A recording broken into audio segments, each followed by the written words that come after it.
Thanks indeed, Linda. Yes, that is a very critical question right now that we know the IBC also are eagerly preparing for the by-elections in November. Will be a critical question, but also moving ahead, we shall be talking also about electoral reforms in this country, and are they really pinched for time, knowing that they were just sworn in the other day. But that is much, much later in the course of the conversation. But allow me just to say thank you so much to Dr. Fred Okengo Matiang'i for graciously consenting and electing to be part of this conversation on the Inset tonight. We really do appreciate it. Thank you so much, and thanks for having me. Yes, you've been flying way off the radar recently, right? So everyone has been sort of on the campaign trail. I don't know what has been up your collective sleeves. Well, first of all, as I said, thank you so much for the opportunity, and thanks for having me. I've been on a listening mission. Listening mission? Yes, the last several days, and I'll continue to be on a listening mission for several months before we begin very active campaign across the country. Because sometimes I think the way we transact in politics in this country, we think sometimes we know everything. Because, you know, we are leaders, or we are seeking to be leaders and looking for positions and so on. And we do very little to listen to the real people, you know, in their real circumstances and the contexts and so on. So I've been spending a lot of time talking to, you know, fellow Kenyans, my fellow teachers across the country, school principals, public servants. I mean, literally people from all walks of life, and you know, and I'll continue to do that. Some of it is public, some of it is, of course, necessarily private, as you engage with people, and then most importantly, some of it is strategic. When you get people in their usual and comfort environment, they're able to speak to you candidly about, you know, their day-to-day life, how they feel about the country. Public servants, some of them for good reasons, you know, want to have very candid conversations with you, and I'm keen to have real detailed and, you know, candid conversations with people, and that's what I would like to do for the foreseeable future as I complete the development of my campaign platform, consult with other players in the political environment, and build a coalition with other political players. Because in Kenya, as you know, Dibal, since the advent of multi-party politics, there hasn't been a government that has been formed by a single party. President Kibaki came to power, you know, through NAC, a coalition of several political parties and groups of people. And they worked on this until almost, you know, 2 months before the general elections, because they completed the process on 14th of October and the elections were in December. It was 2 months to it. You know, when you come to 2013, again, President Kenyatta and TNA and, you know, William Ruto, URP coming together, you know, to the Jubilee Coalition. And then the Jubilee Coalition. It takes time. It's a very painstaking exercise, but which is necessary. And again, you know, the downside of it is that it's very time-consuming, requires a lot of patience, you have to listen to a lot of people. But the upside of it is that you also deepen confidences. You get to know people. But it also undermines the spirit of a multi-party democracy. No, it doesn't. Actually, if we have coalitions, it's a big threat. You know, we have just coalitions without any robust party manifestos, everyone collapsing their party to be forming one party. Then at the end of the day, we find also the parties are tapering off. You are being asked to dissolve your party. No, it doesn't. Actually, far from it. You know, look around the world. The strong governments have been formed. I mean, look at even Israel itself. You are forced to negotiate and discuss with others to be able to form government. It forces a measure of humility, you know, on political players, and also forces political players to recognize, acknowledge, and appreciate other players in the terrain. Otherwise, you know, sometimes huge political parties and so on do not necessarily foster democracy. And then we are in that particular space where we've got to keep negotiating and talking to each other and so on. And then that forces us to build relations across the country, and then it forces us to increase participation, include others in the process.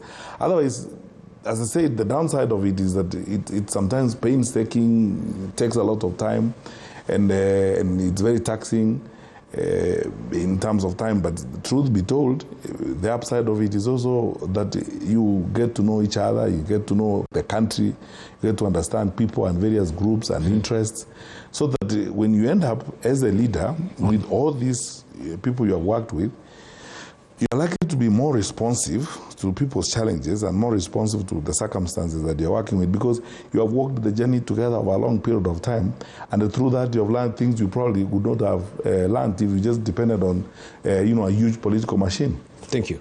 Quite cogently put.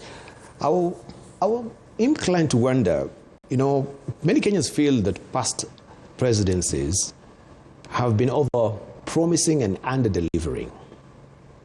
What is discernibly different about Dr. Fred Matiang'i's candidacy, and why should Kenyans believe and also put their hope in you for a better Kenya? I believe Kenyans are looking for a government they can trust, a government that will work for them or serve them, and not leaders who will serve themselves.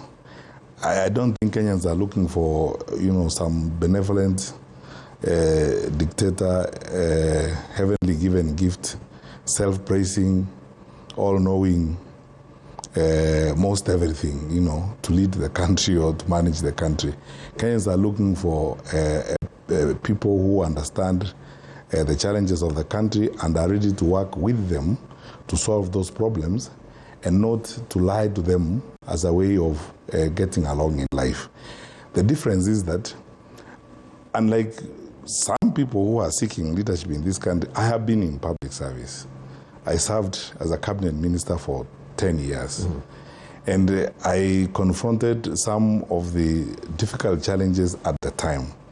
I worked with the people of Kenya and Kenya's incredible public servants to solve problems. That attitude of trustworthy approach, practical, result-oriented approach to public affairs is what I think I will bring to the equation, is what I think is different. I know what the challenge is, and I am ready to face that challenge and solve the problems in a practical and serious manner. I will level with the people of Kenya. I will not tell people things that do not exist. This country is smarting from some incredible level of hypocrisy on the part of national leaders. I ask people, I've been having meetings, and talking to people, even the religious leaders or the clergy, who are the ones who feel most betrayed and most abused. Because they were told good stories by some of our national leaders during the electoral period in 2022, all of which turned out to be smoke. Leaders who drove around and were carried out in wheelbarrows, and that time they own helicopters, pretending to be part of the downtrodden people, when in actual fact they were not. The country is smarting from that kind of experience, and you can see how that is being transacted in public office. That is the difference I bring. That I'll be very honest with the people of Kenya. I'll face our challenges honestly and very candidly, and I will go to work for the country. Because you see, sometimes you wonder whether our leaders are actually working for the country or working for their pockets. That is why, Dibal, today I brought you this as one of the things. It's very rare that people come to the studio with gifts. This is not a gift anyway, but it's a report that I think you probably may have seen. If you have not seen it, it's the Auditor General's report, a special audit on the e-Citizen. When you look at this report, it's a classic example of why we need a new government in this country. Because everything that the Auditor General says here is basically, she describes crime, blatant crime being committed by people who have been given a responsibility, and you ask yourself the question, we'll how come to then that. is that? We'll come to that. So the question is, I'm seeking leadership because I know that as a country we are better than this. We can do much better than this as a people. Right. And why should Kenya be denied an opportunity to have better leaders who can do a better job than this, than looting the country? You mentioned the clergy, and 3 years ago, of course, I think you are alluding to that particular meeting you had with the clergy. You mentioned that after the COVID-19 pandemic, the new pandemic we'll be facing is the pandemic of lies. And you went full steam ahead to throw caution, warning them not to become victims of lies. So my question to you is, from your own accurate appraisement of the country right now, are Kenyans victims of lies? Absolutely, and probably worse than that. You know, let me ask a very simple question. Tibal, you live in this country. If I would put a rhetorical question, what were Kenyans told in 2022 that has been done? What were Kenyans told in 2022 that has happened? In fact, the other day I saw people looking at the scorecard and saying, oh, now the administration has done 3 years and so on.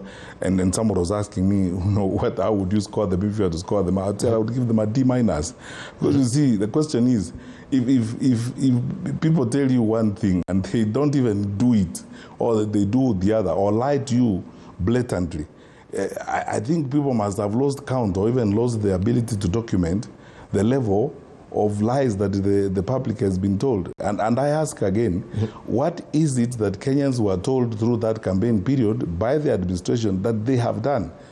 I mean, the answer is, that's why I argue all the time that in governments that are in power or governments that are in place, always campaign on their track record. They campaign on what they have done. So either incumbents gives you an opportunity to work and very easily attract re-election or additional time, or if you don't do the work, you're punished for it. So the truth is, I think Kenyans are victims of the lies they were told. And I have been vindicated that what is happening, I said clearly to the clergy that after the COVID pandemic, the next thing was an outbreak of lies in Kenya. So national politicians, saying virtually everything. I'll put so many billions this way, I'll put so many billions that way and so on. Where are they? I said that time those were just lies. I went further at the meeting of the National Council for Administration of Justice and pointed out the fact that because we have a very weak campaign financing infrastructure in the country, we are allowing further bribery and extreme or an amount of incredible corruption to penetrate the electoral system. Politicians are buying seats, and I warned then that if you are not very careful, we will launder into public office or elective office individuals of questionable characters and so on. Money launderers, wash characters, and all that kind of thing. What has happened since that time? We have been grey-listed by the Americans. Yeah, we'll come to it. We'll come to the grey listing. The EU issued a report the other day saying we are a financially insecure environment for financial transactions. So I think I have been vindicated. Right. I'm trying to see some of, especially on the education reforms, because now you say there's nothing that has really happened. But just looking at the scorecard that was put out, maybe I can read out some of the things that we've done. We have a school feeding program, 2.6 million learners supported, up from 2.26 million in 2022. Help retain learners in school and improve transition rates. You can say in the previous administration there was 100% transition rate. Teachers recruitment as well. 76,000 teachers recruited, right? We have 24,000 jobs currently advertised by the Teacher Service Commission. Talk about infrastructure. 23,000 new classrooms constructed. We have Open University, I think, which is a new seminal, of course, salutary effort that is coming from the government as well. 5,063, and we have 30 new academic degree programs developed. And the list goes on and on. So would you say and characterize this as lies? Actually, it's very laughable, to be honest with you. I mean, it's laughable. I would use a stronger, and I will explain to you, I would use a stronger language if we are not on live TV. Let me ask you, the Open University they're talking about is work that we started doing in 2020 with the Korea Institute of Science and Technology And we later on formed the Kenya Institute of Science and Technology based in Konza. That is work that we were doing. You know, when someone comes up and claims credit for the establishment of the Open University, it's a joke. That is work that we had started doing in the year 2020. I am the one who traveled to Korea as Minister of Education and worked with colleagues who are working at that particular time. Mm-hmm. So what is new? They're talking about, school feeding program. School feeding program has always been there. I thought that we were going to talk about tripling the numbers of those that we were feeding out of the program. Mm-hmm. The improved transition rate. Why can't they give us the figures of the improved transition rate? Mm-hmm. You know, that is the language of survival, public relations language. The administration, to be very honest here, and I don't think a program such as this are intended to be public relations exercises and jokes about the country. Mm-hmm. These are very serious business about our country. The dropout rates, I think, in the education sector probably could have now gone back to the pre-Kibaki days, or are threatening to go back to the pre-Kibaki days. Mm-hmm. You need to know the number of university students who have deferred their exams because they cannot pay school fees and so on. Everywhere in this country, you go to the villages, I mean, people are trying to hold a rampage to take their kids to school, even to university and so on. The system that everybody, talks on both sides of their mouth, lie and do PR all the time. All that the leaders of our country engaged in is just public relations, not tangible, actual growth that you can see that has happened. And by the way, Dibal, let me tell you, if it was there, they would not even need to talk about it themselves. The recipients of the service, the consumers of services are the people of Kenya. They would talk about it. I've often pointed out that we would not even be campaigning or even talking about replacing government if the government itself was performing very well. Mm-hmm. Because incumbents are always either A, protected by the consumers of the services they give, or B, are punished for not providing those services. Mm-hmm. This is what I mean, if I may explain. Everywhere you go, if a lot of wonderful stuff was happening the way it's being painted there, wananchi are the ones who would be telling us, hey, tafadhali, give them a bit more time so that they can finish what they are doing. Or, these classrooms are doing so well, let's move ahead and so on and so forth. The classrooms infrastructure data that they are reciting there is a product of CQIP. CQIP was a World Bank project that we were working on when we were in the Ministry of Education together with the late Professor Magoha and so on. I expected that in the third year by now, government would have put additional resources. We'll be talking about more classrooms than they are talking about at the moment. Because remember, we're supposed to be having CDF funds that are going into that arrangement. Mm-hmm. The government is supposed to be putting more funds. The CQIP funds were going there. More work ought to have been done that they are trying to talk about at this point in time. So the question is, when you're having transfers of capitation to non-existent schools, to ghost schools, you're having payments to ghost clinics and so on and so forth.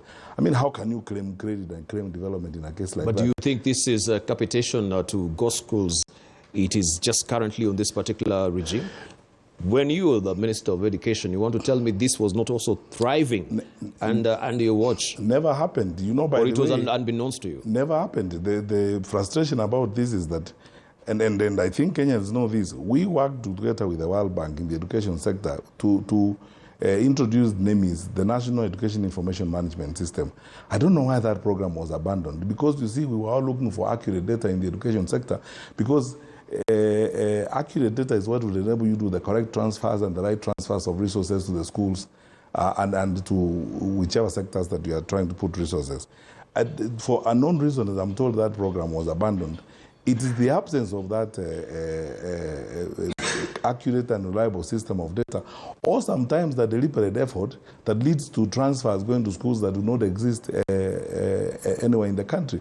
So the challenge here is that, and this is why I always insist, politics aside, and argument about who is in, who is out aside, it's important to look at the reality of our situation and answer the question, the famous question in politics.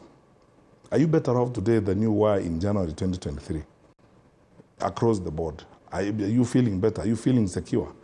A while ago, before I came here, I was having a discussion with some people, and I was saying, in the capital city of our country, you know yourself how many times people have been shot dead here, right in the middle of the capital city of our country.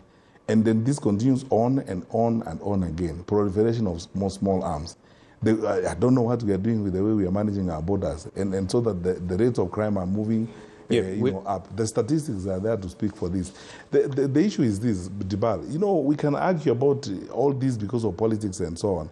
There must come a time in the life of our country, all of us together, regardless of the political position you hold, or regardless of the political persuasion you subscribe to, when we sit together as people who love their country and ask and answer this question: is this the way we think we should run our country? In my view, if you ask me very sincerely and very honestly, the answer is no.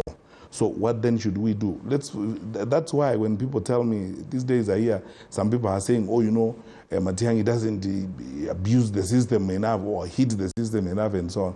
I keep saying, let's focus on the issues first before we go to the individuals and before we emotionalize the debate. Because you see, you could very easily emotionalize the debate, talk about the individuals or hurl insults at the individuals, in which case then the focus is lost. Thank you. Thank you.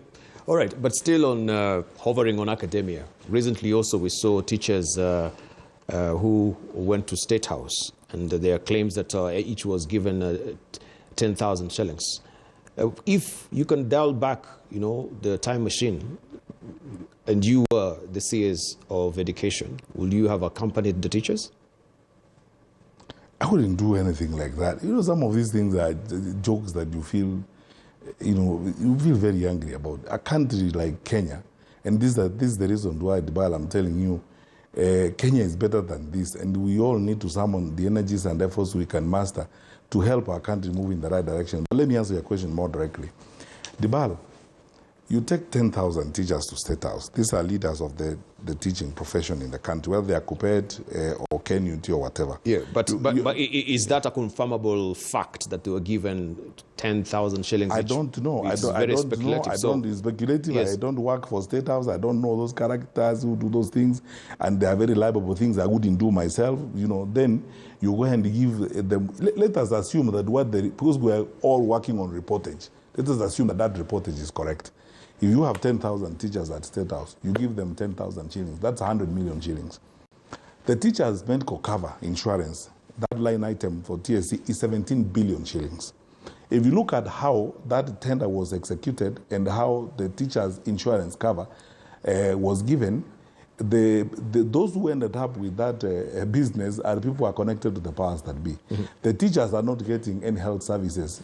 Before I came here this morning, I was talking to a friend of mine who has just paid a bill of 100,000 for his sister, a teacher who was admitted the cover could not pay. Now, 17 billion, probably looted or probably stolen through all manner of connections, and then 100 million for teachers, leaders, each one of them getting 10,000 shillings. That 10,000 shillings cannot even pay their bill tomorrow if they are sick.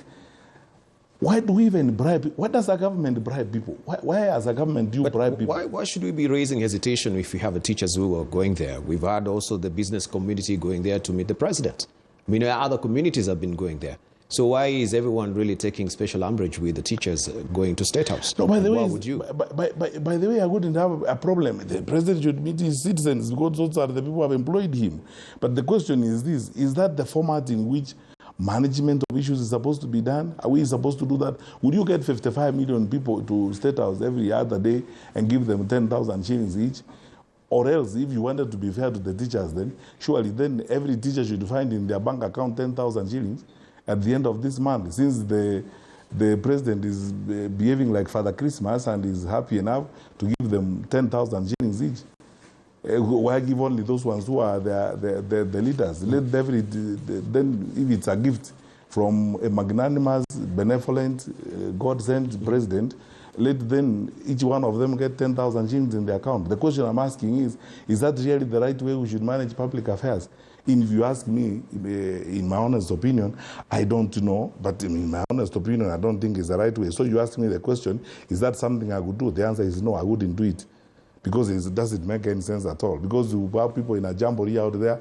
Basically, it's a, if you allow me to say, it's a very old-style way of power display and some sort of irrelevant public relations. You almost feel like we're getting to an era in our country, we have government by bribery and public relations. So that and by the way, if you want to be analytical, you answer the question, why is that being done? Why must you do it? Why must you always bus people around, give them money and so on?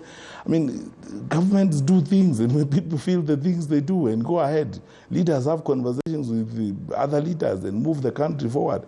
But you see, if you are buzzing people up and down, giving them money in an unsustainable manner, by the way, because you see, as I said, will you get 55 million people to State House and give them 10,000 shillings? Anyway, the question you ask directly is, would I do it? And I've told you I wouldn't. You wouldn't, but you've always had scruples as well with the visitation of the Deputy President in your domain, in your turf, way back in Kisii. Yeah, you on record said they've been there like 9 times and dishing out, 100 shillings, 64 shillings. Empowering. What is this empowerment that they're talking? Why would you have scruples with that as well? By the way, I have no scruples about that laughable and bizarre way of managing public affairs. The question I keep asking all the time as a responsible citizen of this country is, and by the way, that is the basis on which I say Kenya is surely better than this. We can do better things than this. We are capable of being better people, managing our country better than this. How can you wake up, every week you are the deputy president of the country, you are flying to a particular corner of the country. Like now I was telling people from my neck of the goods that they have become suddenly objects of love from government. They are loved so much. The government people are there every other day. They fly in helicopters, they arrive there. One day they were in 9 choppers. They land there. And they love them so much, they arrive and give them 64 bob each. Then they give them 100 shillings each. That is how they love them so much. They want them to support them. Honestly, I don't know anything more silly than that. And then secondly, the way you run public affairs and the way you want to run public affairs is government to get some work done. And it is obviously for a particular reason why that is being done. And that is not improving the lives of those people in any material way. To arrive there and do those kinds of things is actually to abuse the intelligence of those people. And no wonder all the time they're using animal imagery. It's because they look at these people as animals. It's the way you get your cows and you give them napier grass so that you can milk them. And and so on. So these people, you arrive, you give them 64 bob or 100 bob and hope that they will impoverish. It's a very, if you were to analyze, it's a very Stalinist way, impoverish people into subservience. Don't do anything, don't give them services, they are so poor, so that when you arrive with 100 shillings, they are supposed to kneel down and worship you. 62 years after independence, is that how we are supposed to be managing our public affairs? Honestly, I was saying, if you calculate in the last 2 months or so, if you look at the deployment of ferrying trips to State House from my part of the country, if you have deployed 350 million shillings, let us assume Dibal, we are not foolish people. If you have deployed 350 million shillings in that kind of endeavor, take 10 million shillings to a school, each school. You will do 35 secondary schools in those 2 counties of Nyamira and Kisii. And each one of them will have a very good laboratory, and they would have facilities, and you will alleviate some of the challenges that the parents have in that particular place. Leadership is about problem solving. And what problem do you solve with 64 shillings? It's a joke. So honestly. You're putting it to us that this is a Starlink sort of, system of governance where you're defrocking, I know there's this analogy they normally, quote, I don't know how accurate it is, of a chicken being, denuded, defrocked. And he says he was telling his military men that you can see the way I'm trying to, defrock this chicken. And afterwards, when now it is so denuded and without any feathers, you still drop, the maize grains for the chicken to come and it will come to your feet to come and eat it again.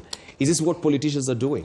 Honestly, my brother, what's the difference? Let me ask. So is it really backed in our system? What's the difference? It's a style.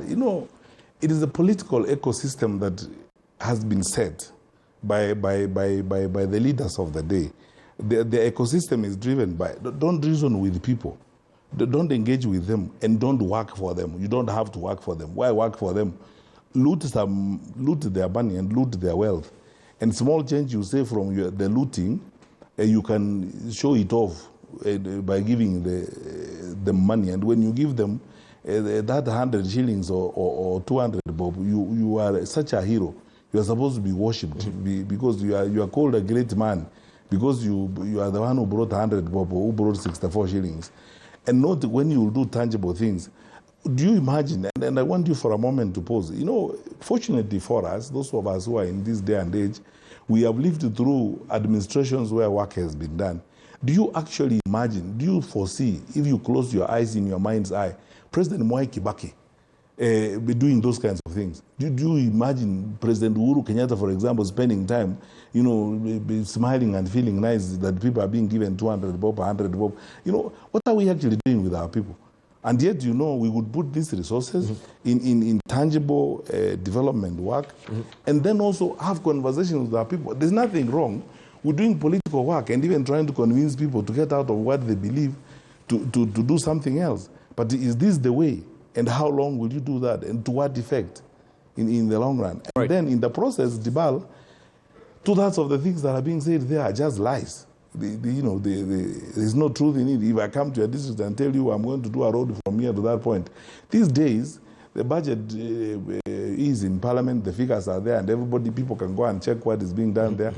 So for me, it is also a question of, it's three things. Number one, it is how we are degenerating as a society, all of us, especially our leaders, and in the attitude with the people they lead, how we are degenerating. And I'm concerned about this in a very objective manner. That's why I keep saying, sometimes, let's put aside the issue of individuals and calling people names and so on, and look at the issues in the rightful sense, and ask this question, surely, is this the right way to do things? Is this going to get us somewhere? What is the end game? Thank you. Right, so you mentioned earlier that you served for a decade in different cabinet dockets under the Uhuru administration, even chairing the Cabinet Committee on Development, a role many considered akin to, a de facto prime minister. And you mentioning that. I've heard you mentioning that you are logically exhausted. And so I'm inclined to wonder, why then this renewed flash of interest in the highest office in the land? You wanted to take a break because you've been working, continuously apace for 10 good years without a break. Now, you claim you're logically exhausted. So is your energy renewed? Why the flash of interest for the presidency? Don't you think also that will be very taxing? Actually, I think it's good to... And what do you mean, by the way, before even... by mentioning and saying that you're logically exhausted? I think the context in which that may have gotten is probably is not the same as you are explaining it. And I think this is what I meant. I said that after serving in cabinet for 10 years, what was on my mind when we were leaving in 2022 actually was to take a break for like a year, some sort of sabbatical. We're not in government, I had not had time to take leave. You work, especially in the security docket, you work almost 24/7. And there's nothing I needed more than leave, actual leave, to take like time to reflect, time with myself, time with friends I had not met. In another interview, I told somebody that I actually counted in my private study, that time when I started organizing my things, I had about 52 books that people had sent me over the years. Some of them were almost 80 years old since I would send the books. Gifts, some of them had not opened, books, friends of mine, colleagues, professors who were teaching elsewhere had sent me and autographed and so on, and I had not even opened them or even read them because I'd been busy. Of course, some of them, as I said, were about 80 years old and so on. They were no longer interesting to read, but some of them were like a year, 2 years old, and I would start reading them and so on.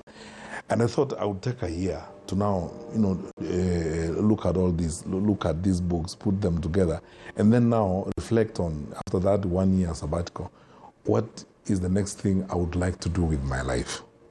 And I needed a complete break, a transition from, that point, that life, the easiest way of describing it, that pressure cooker life of, working very hard and so on. I needed leave. sit down and think through what do I need to do next, so that by the time I emerge out of that leave, I'm able to now say, okay, I've reflected on this sufficiently, this is what I need to do and stuff like that. But then, of course, as the year was coming to an end, the opportunity at the World Bank, also came knocking. And it was a very interesting, job.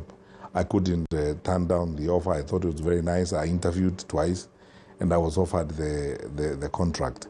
I thought it was very nice, and I enjoyed every bit of what I did at that time. And in the course of that, working and... what exactly were you undertaking at the World Bank? Well, you see... We've never known. According to the rules of the bank, there are certain things I can't discuss. But I signed in at the bank, at the headquarters, first of all, as a regional advisor to the Vice Presidency, and then later on I became senior governance advisor to a region. So through that work and engaging with colleagues at the bank and interacting with other people, of course you learn a lot. I learned a lot in that process. Then, of course, the call that came. People asking me, I would even meet Kenyans, in the US, and other people, and they ask me, why don't you want to participate in public life in Kenya? Why don't you want to participate in public life in your country?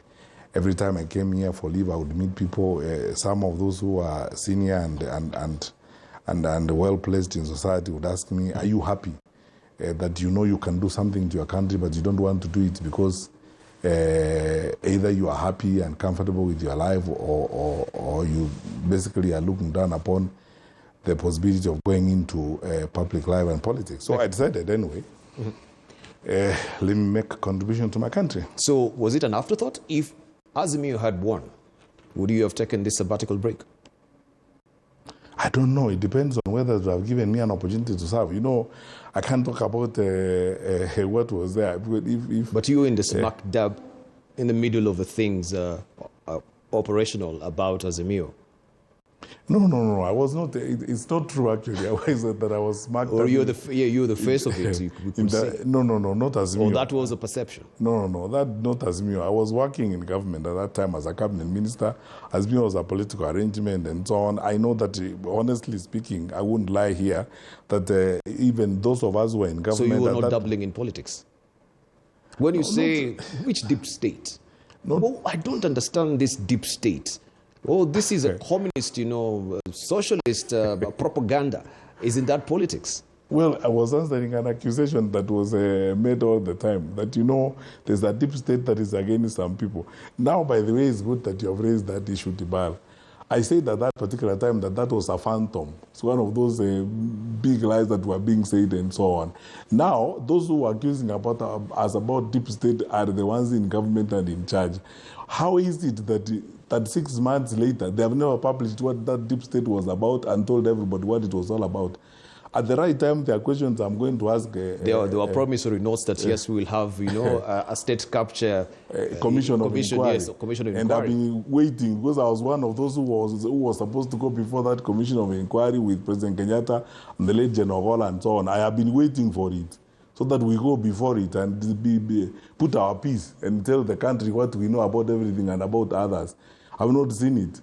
And in any case, there are so many accusations that were made during that time, including a famous allegation, if you remember, that senior government officers were meeting at some hotel on Thika Road, plotting the assassination of a senior government official. People were even harassed. Some of my colleagues in cabinet went to DCI to record statements because purportedly they were preparing or planning an assassination. How is it that, because now the instruments of power are on the other side, and the leaders who are accusing us that day are the ones who are in the security sector, now they are the leaders, how come they have never published a report about that assassination attempt? Because they don't need anybody's permission to publish it. And all those things you are saying vindicate what I said. I told Kenyans... But going by the contract killings that we are seeing, of course, this is not the first time. We have a lawyer, Bobu, who has been killed. We have the MP, of course, who had been killed. How then are we sure if these allegations were not true, even then? But why can't they put the information in the public domain? Because you see, whose permission do you need? I keep asking myself every time, unangoja filimbi ya nani? Whose wheels are you waiting for? Put the information that you have in the public domain and say, you can even actually publish a DCI report and say, it said XYC, this was the deep state, it was operating like this, and so on and so forth. You see, at that particular time, all manner of accusations were flying around. We were even being accused of how we were plotting to rig the election and steal the election and so on. Now, I am not even anywhere near power. So why can't that report be published so that people can see, yes, by the way, this is the information we stumbled upon. Matiang'i was meeting with Kibicho and so on, and so this is what they were plotting and stuff like that. All these were just lies, things told because of elections and drama.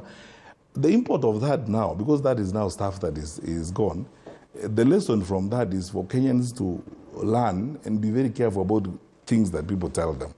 And also, the Bible is the most quoted book in this country by people. The same Bible, I think, says somewhere that by their works you shall know them. You now know the works of those who are saying those things, so you know who they are.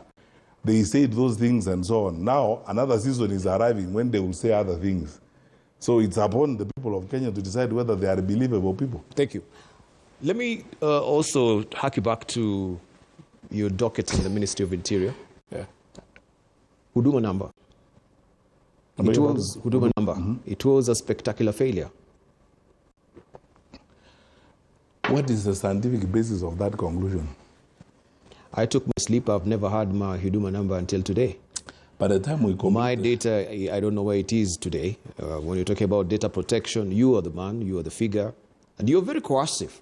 And you're saying that if we don't pick up this number, if anyone in this country does not have an Huduma number, he will not be accessing services from government. Wasn't that manipulation and coercive? No, it wasn't at all. So you're talking about voluntary, this is mandatory. So why were we swinging on pendulums? No, by the way, let me explain to you. And I think it's very important to have facts about something before you make conclusions.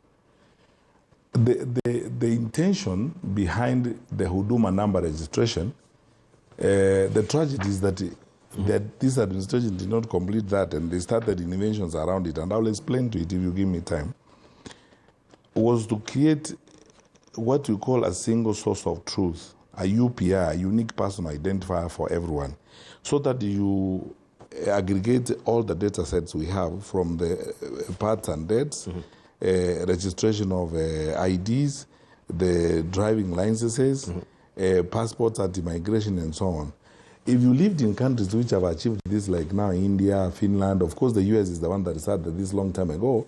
In the US, you are given something called a social security number. Yes. With a social security number in any office you go, once you give your social security number, your details are very easily accessed and you can get services easily. Someone doesn't have to send you home to bring your ID, your driver's license, your birth certificate, and so on, because all that data and information is available in a single file that you will get when you give your social security number. We wanted Kenyans to get one number. That number is what they would use in everything that they would do. But the government invested very heavily in the resources of integrating the data sets. And actually we did, because there are people who have an Huduma card. I have one. And we did 13 million of those cards. In other words, the process was meticulous in integrating the data sets. Once we get all your data, as DBAL, we give you an Huduma card and a number. We even acquired our own capability through our security agencies to produce those cards and to produce those numbers here in Nairobi. Now, the challenge, in my view, is that when our new national leaders came in, they had different ideas, or because of procurement interest or because of deals they wanted, they abandoned that process and they started talking about Maisha number or whatever it is they call it. That is just basically an excuse to generate an opportunity for a tender to do that. If they had stayed on that trajectory, the resources are available. And by the way, DBAL, the resources are not Fred Matiang'i's resources or Uhuru Kenyatta's resources. They are resources that belong to the people of Kenya. The infrastructure that was created is available. No one went away with it. And I'm told that even when they came into office, they were briefed about that, they inspected those resources, and the infrastructure is available. Why they have not completed that process, I frankly do not know. Yet, I don't know anything that would stop them from completing that process and completing the issuance of the Huduma card.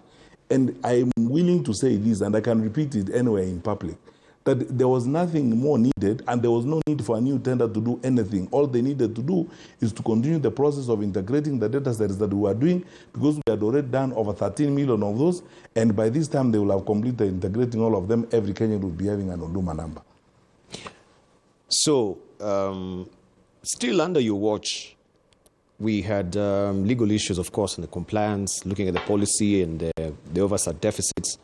Huduma Kenya's secretariats has been operating for over a decade without a solid enabling law or policy.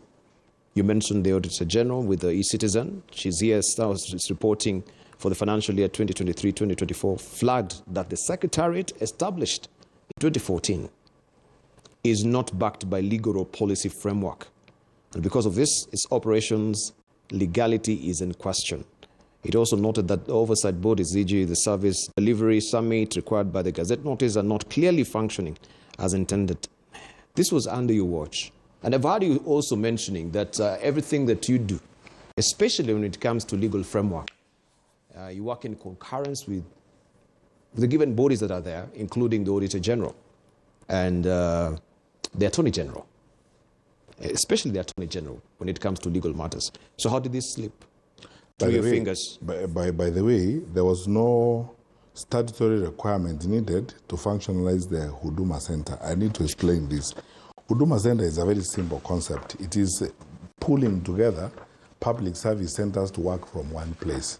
And all these public service centers are governed by individual statute. There is a land law in the country, there is a national registration law in the country, there is a security law, if, for example, the issuance of a certificate of good conduct, there is a birth and death certificate legislation through the registration process in the country. All these exist on their own.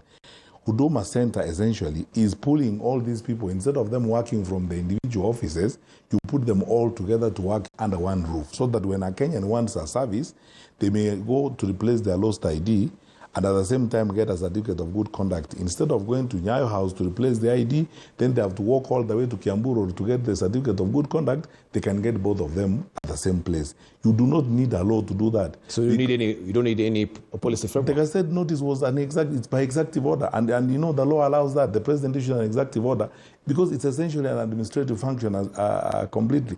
Let me give you an example of what we did.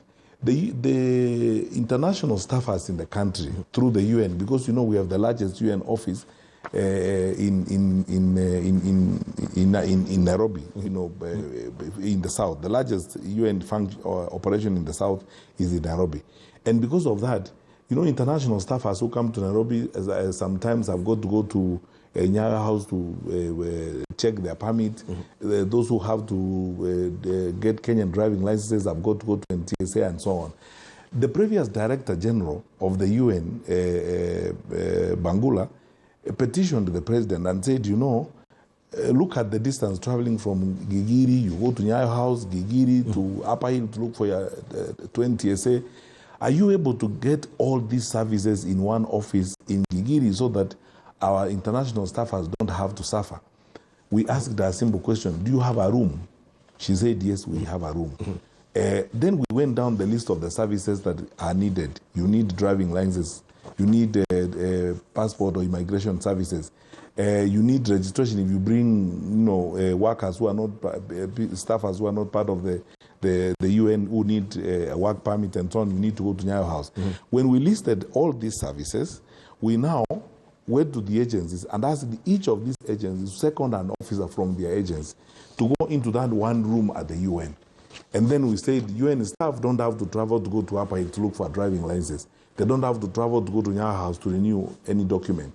So they go to that one room at the UN complex. Huduma centers also operate like that. They're not a department or a new entity.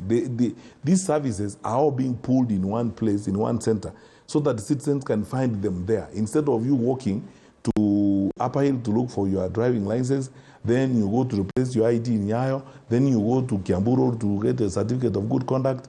The officers from there come to one particular place. So what was needed was an executive order by the president, because an administrative function which was done, and then now all these services can second to the center. The Auditor General is complaining about the supervisory board that is referred to in the Gazette notice. That is the responsibility of the administration. We had one during our time that was supervising the services. And you know, these services are spread across ministries. It's not only one minister. So sometimes it would be me, because as Minister for Interior, I'm the one who's dealing with registration and so on. There would be issues on lands. My colleague, the Cabinet Secretary for Lands, would be interested in certain challenges involving the land sector. And so on and so forth. Sometimes multiple ministers. At one point, they were put under the Ministry of Devolution, then later on under the Ministry of Public Service. But we would all meet. It would be a question of putting together a supervisory board that would look into that. And that would not be anything new. It would be heads of these departments who would sit from time to time and figure out, maybe do a very simple thing that we used to do, to just a spot check, you know, look at a turnaround survey. How long does it take for Wananchi to get services in this place? Very many times I walked into Huduma centers myself, you know, during the day to find out, you know, what are the services being offered, what is delaying, and so on and so forth. And we took reports annually. When we got reports, we said, okay, this service is delaying, this service has problems, and we would troubleshoot with the respective department. So the issues that the Auditor General are raising are administrative issues that ought to be addressed by the administration. Mm-hmm. Right, thank you. I want you also just to follow up. Under your watch in the Ministry of Interior, we had Shakahola happening. I don't know what has been your reaction, because that has been your docket as well. People are saying this did not just blow up in this current regime. It must have been actually happening way before this regime came to power. It is so systemic, it is shocking, bodies are still being exhumed, and there's a huge the geographical expanse of the Shakahola. Now we have Binzaro again. Kenyans are wondering, did the Ministry of Interior had no sodding idea what was happening on the ground? And from your own assessment again, if it blew up at the current particular regime and the police, it was unbeknownst to the police that this thing was happening. People are reporting there are people and children who are disappearing, yet there was no immediate intervention that was coming from, you know, the security officers. This blow up, did it just happen, or it was a burning embers that was a tinderbox waiting to explode? I will, you know, Dibal, I'm paranoid about facts. Paranoid? Yes, because when we deal with issues, we must be very factual. There is a report of the county security team that was issued at the beginning of 2023. I was not the Cabinet Secretary for Interior in 2023, which was a warning shot that there was some fishy activity that were happening in that particular place. I wasn't the Minister for Interior in 2023 when that report was written. When this matter broke out, the county security team in that particular region raised issues that they had actually warned, and they had filed a report on that particular incident early before Shakahola occurred. I was not the Cabinet Secretary for Interior in 2023, at the beginning of 2023. The simple question is this. I honestly want to say this, and I'll look Kenyans in the face and say this. It will not happen under my word. If I had received that report myself as the minister, if I had been the minister myself at that particular time, I would have acted on that particular report. I used to hold quarterly meetings with the regional commissioners, and then monthly meetings with the regional commissioners, then quarterly meetings with the county commissioners and the regional commissioners together. When county security teams raise issues about things that are happening in their respective jurisdiction, the first thing you do is go and look at what is going on. There is even an intelligence report that was done by NIS on the matter. Somebody somewhere did not do their homework, but it's not me. I was not the Minister for Interior at that particular time. And I would like to challenge anybody who says that it happened under my watch to produce the facts about it. The truth of the matter is this. Were you presiding over, you as the chief cabinet secretary, Aisha Juma? Because she had raised this alarm before. Raised it to who? Is in public record. Speaking about, Pastor Mackenzie and some very ulterior things that were happening with that particular cult. It's very nice to hear these political statements from people after the fact. The truth of the matter is this. The behavior of, if this matter was investigated, and this is why, by the way, I have been thinking that it is unfair that Parliament has not moved on some of these issues. Because when you look at the architecture of our Constitution, I think Parliament is a very powerful institution. When we were in Cabinet, we really dreaded Parliament, because the Parliament is the one institution that can sack you, and even the President will not have recourse to your dismissal. If Parliament had moved into this matter and conducted a public inquiry on this issue, these facts would have come out much more clearly. But because these matters are swept under the table, sometimes we may never get to know the truth. I would like to know. But if they were raised by one of your cabinet secretaries, I wonder what is the modus operandi. Or did you expect maybe an official, statement from her? She can make it from public rallies. I mean, that should also pique your interest. Who was one of my cabinet secretaries who raised the issue? I couldn't have a cabinet secretary. The cabinet secretary was serving the president. Of course. Who raised the matter? You were presiding over them as a chief cabinet secretary. Aisha Juma mentioned this. Aisha Juma was a cabinet secretary when I was a minister myself. Refresh your memory a bit and your history. Okay. I don't think Aisha Juma was a cabinet minister when I was during your tenure. She wasn't a cabinet minister during my tenure. I mean, she may have been an MP or women rep or something. Yes. And let me tell you the truth. I remember vividly the issues the Honorable Aisha Juma has raised before on matters that I dealt with. I was in Kilifi, I dealt with Disco Matanga issues. I remember to this day that we had challenges about early pregnancies and the havoc that they had caused in Kilifi. It had the lowest enrollment rate for girls. And when we went down there with the county security team and everybody who advised about Disco Matanga and so on, I banned the Disco Matanga. I spent about 2 days with Magu Mutindeka, who was the county commissioner then, and Joseph Boynet, who was the Inspector General of Police, was with me there, and Osia, who is now the Principal Administrative Secretary. We were together. We sorted that matter out. Dibal, Aisha Juma was not a cabinet minister during our time, and nobody raised that matter when we were in government. And if he had been raised, we would act on it. There exists a report by the National Intelligence Service, and on this particular one, let us be very honest and credit them. The NIS did a good job on that matter. They raised the matter up, and there was a red flag that was also given by the county security team on that matter to the leadership at that point in time. We were not the ones in office at that time. I think at that moment, maybe action should have been taken. Maybe it was late. What would give us the truth on that matter instead of going back and forth is if there had been, as I said, an all-parties parliamentary inquiry on the issue, so that it gives everybody an opportunity, including Mheshimiwa herself, to come and maybe, if she so wishes or is asked by the parliament, everybody traces the origin of this particular issue. But I can tell you for a fact, and I am willing to submit myself to public scrutiny on the matter, let people look at the facts and the issues the way they are, and ask the question, when was that report brought to the attention of the leaders? It was about over 6 months since I had left, the docket as the Minister for Interior. Right. Thank you for the time-lapse correction there. So, of course, the question about when you're talking about abductions, and you've also been raising a very stern criticism regarding the current administration of the abductions which is going on. And I have heard you from previous interviews as well on the question of River Yala.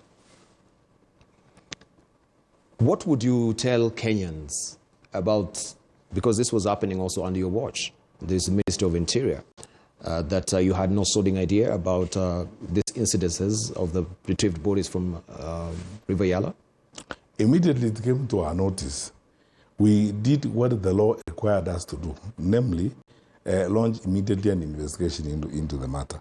By the way, the other day I was joking in my mind about this issue, and I asked for records because I had got some research assistant to dig up the records, not just on the issue of the Rivayala, but how many times I went to Parliament as Minister for Interior to answer questions on forced disappearances, people who had who could not be accounted for, and so on.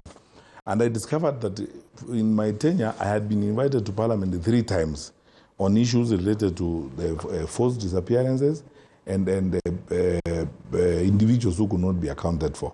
And out of this, actually, it's only one incident I can recollect when a member of Parliament, I think from the northeastern part of the country, was very accurate on the information that they had on these forced disappearances and so on. You see, the issue is this. Throughout life, everywhere you go, even since we started this interview, some crime has been committed somewhere. The question is not whether or not the crime has been committed. The question is, what did you do when that crime was committed? And then secondly, if really you were in the line to take action at that point in time, what action did you take? And because some of these actions are not protected by the statute of limitation, it can follow you even 20 or 30 or 40 years even after you have left the office. That is why I am the first one to tell people we acted. This matter, I wouldn't not say that we did not know. We got to know about it. All of us in the National Security Council discussed this matter.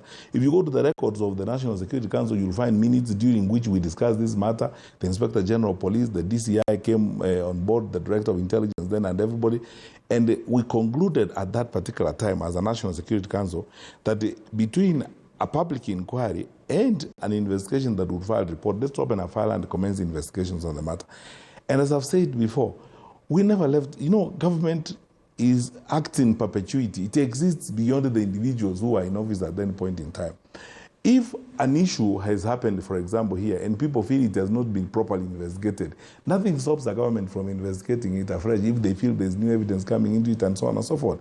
On this particular one, I have called for a public inquiry on the matter so that if people have information that's contrary to what I am giving, they make it out in public. Or if people know that there was either laxity or dereliction of duty on the part of those who are supposed to act, they demonstrate it in a public inquiry or they demonstrate it in a public institution.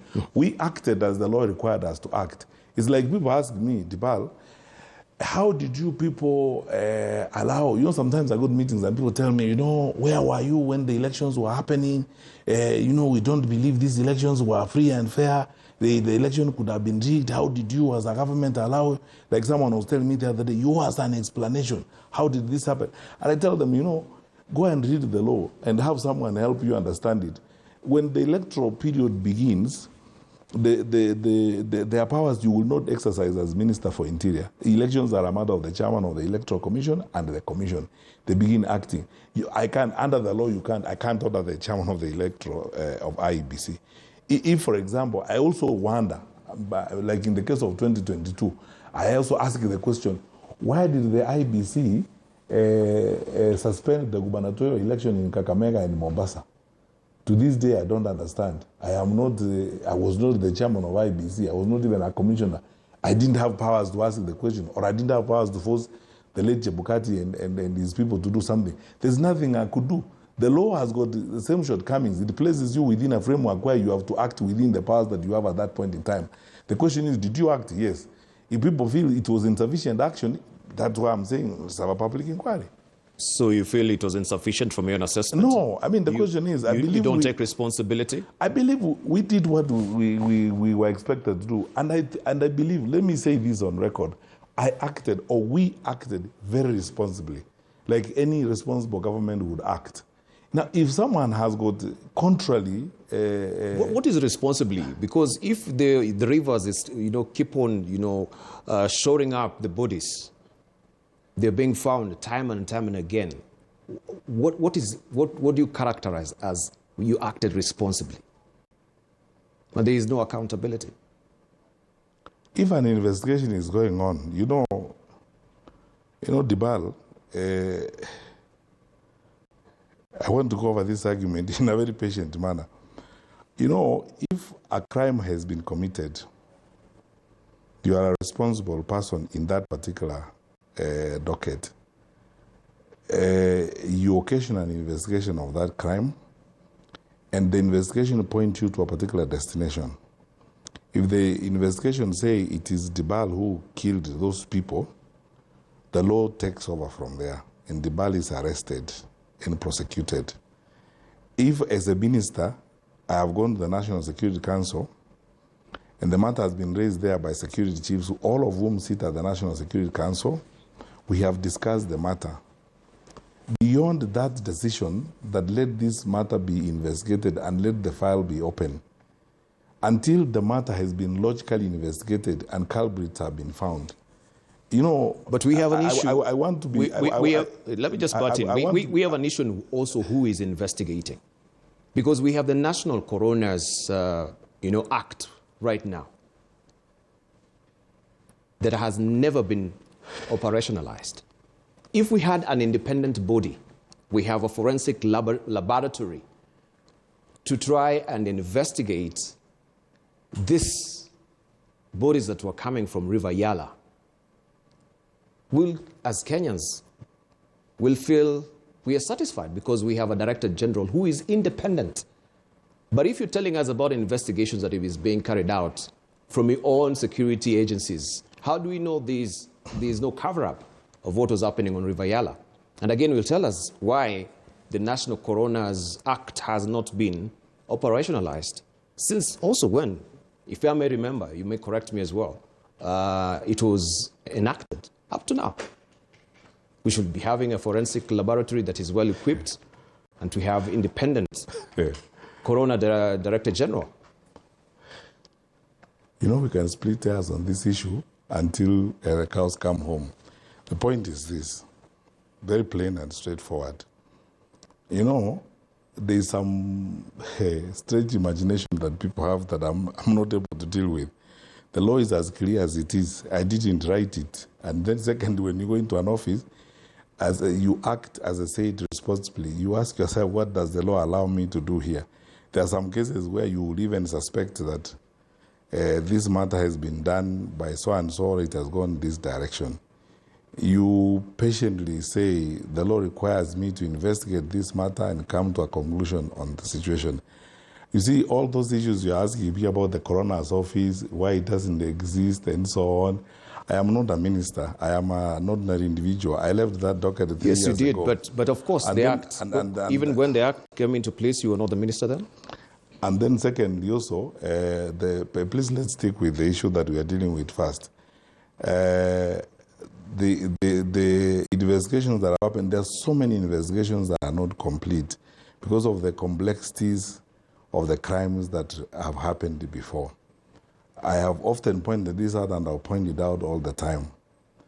There is no minister who has powers to either expedite or take over the investigations themselves and go and do them because you are either unhappy about the pace that they are following, or you know that they should be done in a particular way. We all submit ourselves to the law. And how we submit ourselves to the law is that the DCI opens the file and stays on the matter until they get the culprit. If the culprit include the minister is not above the law. He is punished or prosecuted. Honestly, I don't know what we are discussing on this matter, because beyond the action of the National Security Council, there is nothing else the council could do at that particular time except insist on those investigations to be done. Mm-hmm. Crimes are not going to end today or tomorrow. They will be committed all the time. The question usually is, what did you do? Even all these matters on forced disappearances, the question the public keeps asking all the time is that, is due process being followed? Are investigations being done? Are we going to the logical conclusion of this matter? That's the issue. Right. So now the implementation of the Coroner's Act and so on, that's a responsibility that involves the whole of government approach and the institutions that are involved in actualizing and institutionalizing these institutions once they have been enacted by Parliament. And it takes a process. I think when it was enacted, it was towards the tail end of our administration. It's 3 years since we left. Mm-hmm. So I can't give you an answer why it is not in place today. All right. Let's just move on and we talk about church and politics here. And I wanted just to ask you, because I know you're a member also of Nairobi South Church. Are you still a member there? My church and worship is a private affair. It's honestly, a private affair? And I don't think it's something I need to discuss publicly. My faith is a private affair. Okay, because you say your faith is a private affair, and you also on record saying that your Christianity and religion is your private affair. You think religion has been abused and used for conmanship? Well, you see, Dibal, I can't, there are matters like religion on which you can't pass judgment, offhandedly. I think from, like all of us, I think everybody, in society has got friends and people they know within the religious space, whatever station they occupy in that and so on.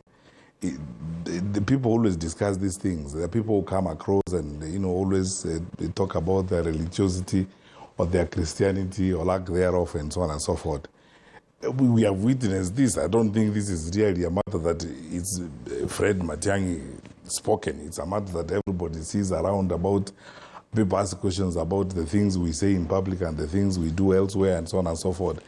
That is why when I'm in the public space, I want to respect other people and other people's views and other people's opinions about religion so that I don't now start talking about where I worship, how I worship. I don't know what that has got to do with my public responsibilities.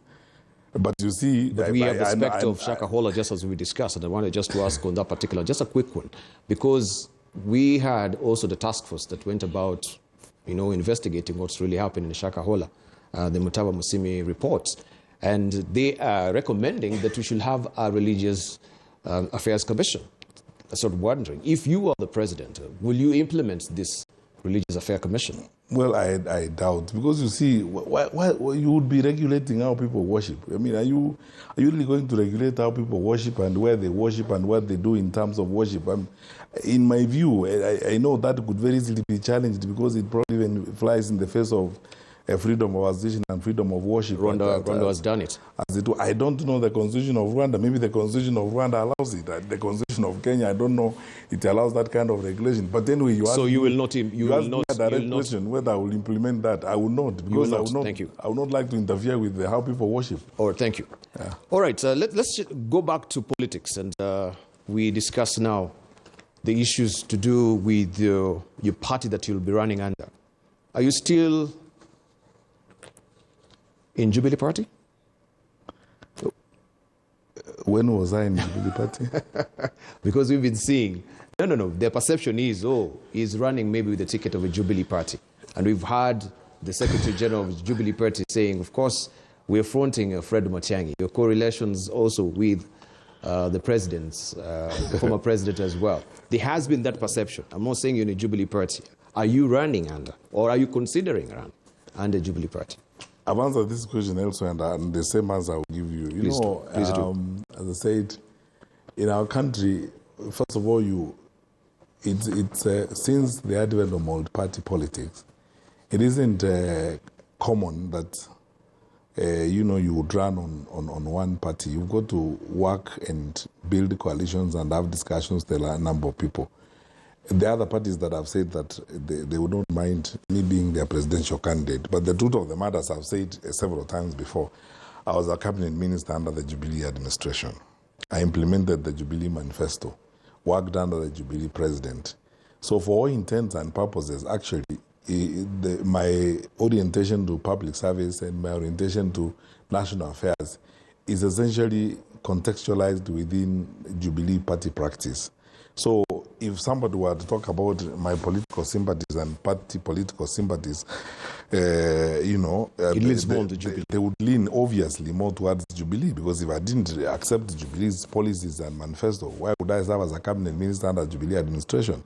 So the discussions have been going on, and I've been discussing with a number of people, and the Secretary General of Jubilee has rightly, and within his, his own right as a leader in this country and as a public person expressed his interest and his views, and said, in his view, and according to members of Jubilee, they would think that I would be their presidential candidate, which is their right. Other people have done that. Peter Munya, who's the party leader of PNU, said that the other day clearly, that, we in PNU, our presidential candidate will be Fred Matiang'i, we will support him. The other parties who have said that, discussions are going on.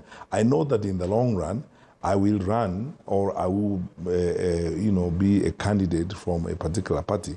But in this phase of my present life, I am engaged in conversations and discussions with a number of political players with a view to finally creating a framework or going into national contestation through a framework of a coalition. But very, very soon, I am going to make public my final decision on that matter and my final membership of a party on that particular matter. And we will go forward. I'll continue to work with the others, on national politics.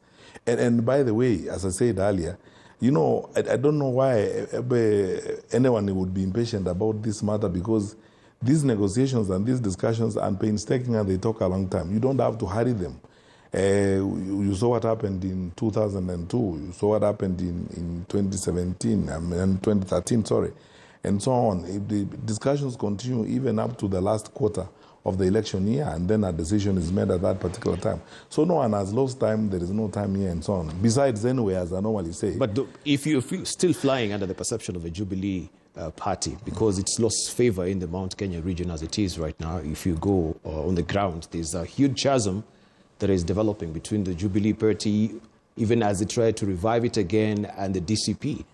Don't you think also that is also bringing a very negative cloud bank hanging over you with the tag of a Jubilee party? I will cross the bridge when I come to it. And it might be too late to cross that bridge if you don't make a decision right now. Dibali, you are not a prophet, and you are not a political genius or advisor who, or sage who should advise people on when to make political decisions. The question is this: I'm very realistic and pragmatic about this. And what you are saying is your perception. It is not the reality. It may not be the science of it. I think we are better off, even in politics, engaging in a very pragmatic and realistic manner, in the manner in which we do things. I'm working with a lot of people. I'm having conversations with a lot of people. Many of them are very experienced political players and people who actually understand this country and have taken time to study it and know what is happening. I'm also engaged in conversations with people, even from that part of the country that you're talking about. I don't get that impression that you're airing, but the truth of the matter is this: we will make that decision when that time comes, and then once we make that decision, we will deal with the reality at that particular time and the consequences of that decision. There is no single decision you will make in this life that doesn't have consequences. I am prepared to go before the people of Kenya honestly and sincerely, and ask them for support and ask them for their vote, to become their leader. And they will judge me by what they know, and they will judge me by the content of my character. In any case, by the way, there are about 89 political parties in this country, more parties than there are parties in the whole of Europe. Does that mean that we are more democratic than most of Europe is? This political party thing, I have often said, is something that we also need to be very careful about. Because, people bandy around here and elect people on the basis of this. There are characters, despicable characters in the political practice right now, who are dancing around committing crimes and so on. Tomorrow, they will remove the uniforms they are wearing and, wear new party uniforms. So they become suddenly angels because of that. So we should also look at the kind of weight we are placing to this. And in my view, our discussion on this matter is actually spending too much time on an issue that I think is not substantively and in the long run, not materially important. What is materially important is, people would say, like it was said on 14th of October 2002, Kibaki Tosha. The vehicle that Kibaki now moved on to is another matter. People could look at the content of the character of the leader and the principles and the capacity of that leader before you even begin to look for the party. You can come here in a party called Jerusalem, but if you are a thief and some despicable character, your Jerusalem party doesn't make you a holy fellow and a guy who should be a leader, as it were. So Kenyans are smarter than we think sometimes. Let's not spend so much time on this. Let's keep walking and keep talking to people. I value the conversations with leaders more than these petty things about parties and what people tell you, what ordinary people tell you, and you listen to them, whether they're market women or whatever. They will be more inclined to whether or not they trust you as the leader, you come in a party called Jerusalem. You don't become any more trustworthy because your party is called Jerusalem. But anyway. But the input of a party is a manifesto, is how we'll actually judge you, because you'll come through a party, we'll read through your manifesto and see and judge you whether you deliver or not through that particular party? I will have one, and I'm going to declare one sooner rather than later. And I'm headed in that direction, but I'm going it in a very patient, structured, informed, consultative, careful manner. It's not one thing that you want to hurry to. It's an important decision to make, and all important decisions require care, caution, consultation, commitment. Thank you. That's what I'm trying to do. The Gen Z is a very important salutary effort that we've seen coming from them, a very important voice as well. I'm wondering, what do you have up your collective sleeves as far as planning for the Gen Z is concerned, even for your own political machinery moving forward? Even right now, in planning what we are doing for the elections and so on, we're working with huge groups of young people and listening to them. When we finally develop our platform, it will include heavily, and it will project the voice of young people. The discussions about Gen Z and the youth of this country, in my view, are more about voice, participation, trustworthy delivery and participation in public affairs, and obviously the question of inclusion, addressing the issues. When the country is looted, it's not only the adults who suffer the pain of it. The Gen Zs lose even more because they are the future for whom the resources of the country should mean more. So the issues of the Gen Zs are not necessarily different from the issues of the rest of the population, but it's a question of greater inclusion and greater voice in engaging with them and the things we do. We worked on reforming the education sector in the country, worked on providing more job opportunities in the country, worked on fine-tuning and making sure that we have a better government bureaucracy that provides equitable opportunity. If we run a government that focuses more on merit than tribe and than connections and so on, everyone benefits, including the Gen Zs. And then this is what we are talking about. We want to run a government that is completely driven by meritocracy. All right, I want just to, even as we are looking forward to winding up, get a bit personal and ask you some of the things that maybe you believe in fervently as a person. First of all, if you may hark back to also your public service life, is there anything you regret in public life that you would like maybe to tender a public apology over to Kenyans? No, there's nothing. There's nothing I regret. I mean, I enjoyed my tour of duty in the public service every day, every minute, with all its seamlessly. I enjoyed it. Of course, there are challenges. We confronted, many challenges. I mean, Mutai Kawe and I, him as Cabinet Secretary for Health and me as Minister for Interior, were the ones who are mainly charged with the responsibility of managing our government response to during the COVID pandemic and so on. It's a big challenge. For 8 months, people forget that for 8 months I was both the Minister for Education and Minister for Interior. Then Onkaiseri died just before the elections, and I stayed in that post for a long time, and I was at the same time Minister for Education. So my service was fine. In fact, if there's anything that I regret that I didn't do, it's an administrative or as an assignment that President Kenyatta gave us, that I feel personally, if I had an opportunity in government, something I would want to do. He had wanted us to work on establishing an institution at the Kenya School of Government for continuity of public service, training and mentorship. And we were supposed to put this up so that we can tap on the wealth of the retiring public servants to mentor and train younger public servants as a way of deepening our public service tradition and the public service culture in the country. There was too much to do, so we never quite got around to establishing that particular institution. And every time I look at the public service, or every time I interact with public servants, I feel that that's something that we ought to have done. But there's nothing I regret from my public service. I mean, I enjoyed every bit of it with all its challenges, and I thank God that I had the opportunity to serve my country. Right. Yeah. Under the Big Four agenda, I think housing was a big project under Uhuru Kenyatta. And I'll ask you again, affordable housing. We've had also members from your camp saying when they get to power, they'll scrap it. Will you continue with affordable housing? Not in the manner in which it's being implemented right now. because we discussed the matter very carefully, and we spent a lot of time. We even actually had internationally reputable consultants advising on this matter. We engaged with even the opposition in Parliament at that particular time, and the idea of a forced contribution we discovered couldn't work. We finally settled on a voluntary contribution scheme, and then to now start working on a small team in cabinet was put together. We didn't get to finish it by the time we were leaving office, to work together on a package of incentives, to work with other resource mobilization institutions like SACCOs and so on, to see how best we can now do targeted investment in housing in the country to increase home ownership and so on. I have to be very honest, we can't continue the housing arrangement the way it's being done right now. Burdensome in terms of taxation, convoluted, and you can see clearly the way it's being done, it's intended to benefit suppliers more than look at the home ownership. Very little of it makes sense in the way it's being implemented. I would rather go to the model of a voluntary contribution at a situa than this forced. People would make arguments they would make, but for sure I wouldn't continue it in the manner in which it's being implemented right now.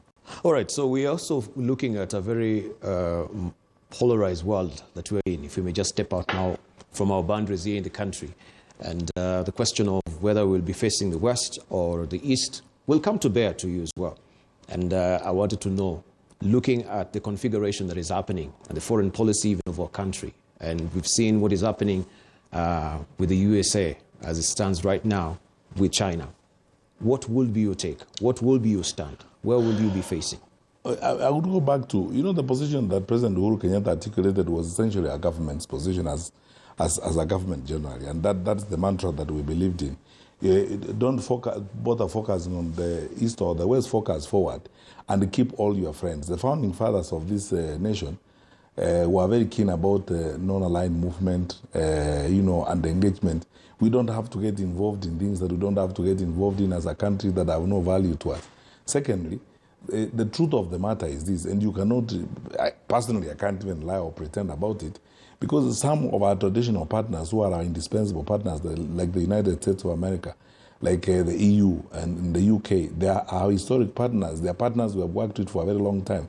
That does not mean that I will dispense with the others, but I will give priority to those who have been our traditional partners who have worked with us for a long period of time, and I will probably listen and work more with them. I will be alive to the developments around the world, but I will be more interested in where our best interests are served as a country. And it's no brainer. Our engagement with some of our traditional partners and so on has been very, very strong. And I wouldn't even pretend about it. I was the Minister for Security, signed a security compact with the United States of America.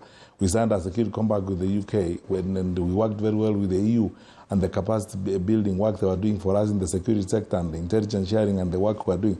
Why would I abandon that? Why would you abandon it if it has served as well? I'll continue the relationship that Kenya has had with its traditional partners and then work with them in that kind of manner because it works well for all of us. Kenya has also been a stabilizing figure around the region, East African region. Of course, we've seen what is happening. Also in Congo, it has been heavily involved. How can you restore the favor that we've had in the region, looking at the diplomatic tiffs that we've had with other countries, especially Sudan? We are an anchor state in East Africa. That is a fact. And our position is very important to the stability of the region. We happen to be in a region that is fairly volatile. There are challenges that are happening in most of our neighboring countries. The best thing we could do, or the least we could do, is to be a trusted partner and a trusted neighbor to our neighbors. In other words, not get involved in very nasty and dirty goings-on activities inside our countries, inside the neighboring countries. Why would I take positions on a fighting that is going on in Sudan on one side or the other? Why would I get involved in a conflict that's going on in a neighboring country on one side or the other? It doesn't serve the interest of my country. The region is one of our largest trading partners, and we need to preserve that and keep that. We don't have to poke our noses in the internal affairs that's happening in those countries.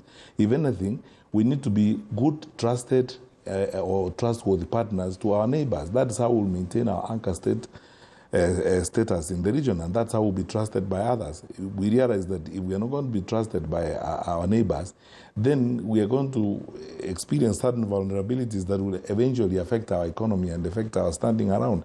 We have to be strong here, and to be strong is to begin by being sincere brokers, trusted people, and when our neighbors have got internal conflict, we don't get involved on one side or the other. We can bring peace by talking to both, by respecting the structures that exist in those countries, but not getting involved on one side or the other where there's a conflict inside our neighboring countries. That way, then, it preserves our position of respect and trust, which we have enjoyed over a period of time. That's what makes Kenyans safe and respected wherever they go. Because, you know, if they're Kenyan consultants going to Khartoum, they need to feel secure. They don't need to be looked at like citizens of a country that has taken positions on a conflict that is inside their country. And we have held this position for a very long time, enjoyed respect and been respected by others for a very long time. Why would I change that position? If anything, I would do everything I can to enhance that position in the region. Why? Because our foremost trading relations are in this particular region. That's how we grow our economy. And you know, by the way, our population is very versatile and very mobile. So we have to act in a manner that is protective of our population and protective of the economic interests that we have ourselves in the region. We are moving into investment in DRC Congo, moving into investment in South Sudan and in Sudan. Why on earth would I take a position, you know, against the government that is in office, or take a position on one side or the other on an issue like that? So to maintain our anchor position in this region, it would require that we maintain a certain solid foreign policy posture which respects the institutions that exist in our neighboring countries and ensure that we do not unnecessarily get involved in conflict in those countries, at least in a manner that injures our reputation and our standing in the region. Finally, your dream is to be the Lingua Yu of Kenya. And you talk about meritocracy. Why did you choose Lingua Yu? Because he built his country by just basically obeying common sense. Simple as that. That what you need to do in this country, you don't need new laws in Kenya. You know, people keep talking about you don't need new laws, you don't need new institutions. You just need the honest and pragmatic, trustworthy people to run the country. He was very ruthless on corruption. Oh, yes, that is it. The looting that is going on in this country has got to be dealt with. And I keep saying this. It's not about the laws. It's not about the institutions. It is about the strongest weapon of fighting these issues, first of all, is exemplary leadership. You will not stop anybody from doing what you do every day as a leader. And then I'm willing to stand up and say, I want to do it. And because of that, I'll begin leading a process where public officers don't do it. So there is no amount of law, or there are no institutions anywhere on earth. His character as a benevolent dictator. Well, it depends on who perceives him, but he achieved development for his country, and he led his country to, you know, modernization. The question is, it depends on who perceives him and what you are interested in him. I mean, there's nobody who's 100% perfect in this world. But what I admire most in him is, and this is what I address all the time when people, for example, tell me, oh, you know, you are a bulldozer, or you push things so hard. I say, no, I'm result-oriented. You know, we wake up in the morning to go and work. Let's go and do the work that we tell people we are going to do. Or if we have been given an assignment to do, let us do the work. And then, you know, this is usually a black and white situation. There is nothing in between. So results-oriented, no empathy? No, but you see, empathy does not mean incompetence. Yeah. Empathy is not another word for incompetence, or empathy is not another word for idiocy or fooling around. You can be empathetic and be result-oriented. That is it. You know, we live in an environment where people like joking around, saying, oh, you know, oh... You but this is a perception, you know, people will perceive, and they'll say, oh, you know, Fred Matiang'i, his system of management and manner of management is foot on the neck kind of management, you know. It's either we get results or not. Very abrasive, you know, very unrelenting. You will actually do anything to get anyone out of your way to achieve what you want. No, you see, in this life, you know, let me tell you, the greatest hazard in this life, one great guy say, is to risk nothing. Because if you risk nothing, you gain nothing. You just remain who you are. And the greatest risk you take is, once you have accepted an assignment, is to be so goal dedicated to ensure that that is done.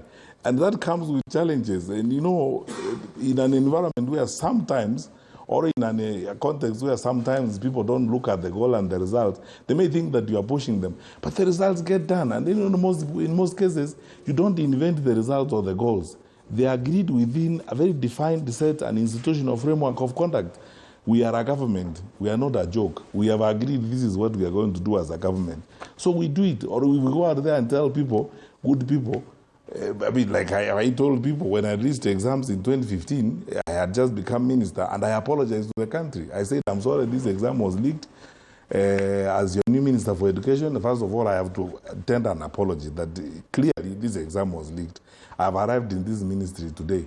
I'm going to do everything it takes and everything I can do as a human being, working with my colleagues here to ensure that this nonsense doesn't happen again. And I will stay on it. So, whether it's waking up at 3 a.m. to go to containers or going to sit in classroom, I mean, that is the challenge it takes to get the task done. So how are you a dictator when you are pursuing a goal? The converse of that is if you are some lazy guy, happy-go-lucky idiot who just spends time on tea and mandazi every day, read long speeches, and so on. And that's not what Kenya needs. You know, praise yourself every day, say how you are the seer, the greatest person that ever lived in the world. That is not what the country needs. The country needs results. And when the results are there, you don't even need to talk about it. The people will say, no. This is the way I think we should go. You don't have to tell people anything. Because when you paint a house, people will see it's painted. You don't have to tell people, hey, look, I painted a house. Dr. Fred Okango Matiang'i. I'll be remiss if I don't ask this question, which everyone asks all the time. And I know it can rile you up. Are you President Uhuru Kenyatta's project? No, I am not. I mean, why would I be riled by that? People ask me that is not even something that can annoy me. It can't even annoy a cockroach. That is a simple matter. It cannot annoy a cockroach. It's a simple matter. Why would I be annoyed about that? You see, and actually I even expect that you would ask that because I served under President Kenyatta as a cabinet minister for 10 years. He trusted me in the last 3 years of his administration to chair the cabinet coordination, committee, and he is my friend, and have no problems about that. Now, how would I be a project? I have just come from the World Bank. Am I the World Bank's project? You know, sometimes, let me tell you, my brother, people just need to respect the common sense. Let's get some stuff done. You know, I get asked this question all the time, and I tell people, this is how, as a country, we are not going to succeed. We spend time on pettiness. Some of us spend time on pettiness and silly things that don't make sense. I mean, look, I appointed about 30 or so people into cabinet. The current president was his deputy, so who would be more project than me? But don't you think this pettiness also has woven into a political culture? I don't. That's very low. That's why we should fight it. And I'm prepared to fight it. Get the work done. Then people don't spend time on those types of things. Because how can you say, I interviewed the other day, I interviewed twice for it can't get higher than that, or hired by the bank. It's not President Kenya who picked up the phone and said, hey, you guys, can you have read? It's not so but that is apolitical. Yeah. It's apolitical. So now this is political. How can I be his project? So I don't mind. As you said, it's something that will rile me. It won't annoy me. There are other things that would annoy me, not that one. I get asked that all the time. Yeah, but on campaign financing, yeah. Will he be actually bankrolling you? You see, the reason why, and people ask me that question all the time, by the way, where are you going to get money? You are a poor fellow, and so on and so forth. That is fine. And by the way, I don't dispute that. Me, I have not smuggled gold from anywhere. I have not looted anything. I'm just Fred. You are working with people, and I'm happy. I meet friends of mine who tell me, by the way, Waziri, I will fuel your car. I will give you 100,000 to fuel your car. So I move around with my friends, as you are seeing. I meet classmates here. We put some money together. We do stuff, like ordinary people. If President Kenyatta gives me a contribution for he will be one among hundreds or people are going to give me a contribution. I will ask contribution from everybody for the campaign, and there's nothing. It's true. People say I don't have money. I don't have big money. Me, I'm raising money from people through my campaign. Ask them. You know, I was in the U.S. the other day raising money from Kenyans who live in the U.S., contributing $100, $200, and so on. That is how I'm funding my campaign. All right. Well, the issue of still campaign financing, I've heard you talking about, you know, the system that we have in Kenya really allows the wash and the money laundering to actually bring these leaders that we have in our system currently to come and lead us. And so our political culture also has sunk this low because of the caliber of leaders that we do have. Then how do we tighten this campaign financing? Enact the campaign, because that's a critical area that we need to look at. Enact a campaign financing law, which unfortunately cannot be enacted because the people to enact it are the greatest offenders. They will not enact it. So because you see, if they would enact that campaign finance law, the many countries around the world have enacted campaign finance law, where you make declarations on your finances and file declarations to a commission on the finances you're using for campaign and what's happening. And if people have contrary views about the finances you're using and they have evidence about it, you are thrown out of office. I mean, I would be happy if that was existent in Kenya, and I would go there myself and make the declaration. But you see, because we don't have a campaign financing regime in this country that is very strict, we don't have a law about that. Everybody spends what they spend. That's why you are seeing the bribery has started 2 years in advance of an election. You know, people are being buzzed to be bribed. You know, people are bribed blind. And I keep telling Kenyans, you ain't seen nothing yet. Because they are sitting on copious loads of cash. Thank you. And they are going to be bribing everybody. But it's upon the Kenyans to decide, because you see, we have chosen democracy, isn't it? Tutaenda kwa Wakenya, tuongee na Wakenya, tuwaeleze, what kind of government do you want? Do you want us to do serious business? And the Kenyans are serious people, and I believe, honestly, that they want serious work to be done, and that's why we are offering ourselves. If they want to wash people, it's up to them. All right, so you have the final moment with the camera. You're looking at the faces of Kenyans as well. What would you tell Kenyans with your closing remarks? First, I am grateful to God that I've had the opportunity to serve my country in various responsibilities before. I thank the Lord that I have this opportunity to converse with the people of Kenya. I would like to lead my country and make a contribution in managing this country better. We are better people as a country. Some of the things you see here are not our destiny. Looting our country the way we are looting it is not our destiny. God has blessed us abundantly with resources to look after ourselves, our children, and our children's children. This is a serious country. 62 years after independence, we should manage ourselves better.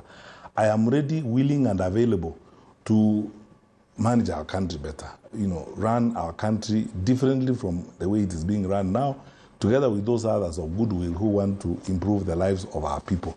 And I promise that if you trust me enough, you'll give me the responsibility, but I also ask you immediately thereafter, please hold me to account. I'm not just asking for your support. I'm asking you to both, when the time comes, vote for me, and also hold me to account.